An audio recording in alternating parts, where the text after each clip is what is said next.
Metro atrofidan, pastki qavatdan uy qidirgan yurtdoshlarimiz uchun bugun biz sizlar bilan Chilonzor tumani 17-kvartalda joylashgan 2 xona 3 xonaga o'zgartirilgan birinchi qavatdagi uyimizni birgalikda ko'rib chiqamiz. Ushbu ko'rib turganlaringiz uyimizning mehmonxona qismi, o'zining yumshoq mebellari, ko'rib turganlaringdek TV zonasi. Bu yerda esa oshxonamiz o'rnini balkonga ko'chirib, oshxonamiz o'rnida esa bolalar xonasiga o'zgartirilgan uyimiz egalari tomonidan. Bu yerda ham televizorlar bolalar xonasi uchun ham alohida.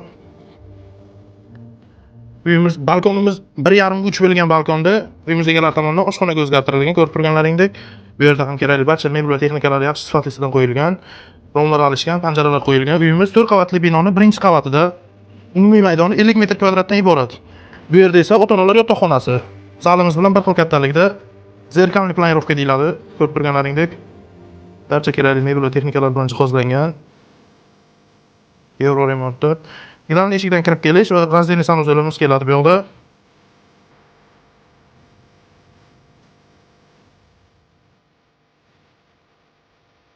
Bu uyimizning mo'ljaliga keladigan bo'lsak, Chilonzor tuman 17-kvartal, Chilonzor metrogacha bor yo'g'i piyoda 4-5 daqiqalik masofada joylashgan bo'lib, videoda ko'rgan barcha mebel va texnikalaring bilan shu uyimiz egalari $77,000 narxlashmoqda. Agarda kimgadir qiziq bo'lsa, opsiyadagi raqamlarga qo'ng'iroq qilishingiz mumkin.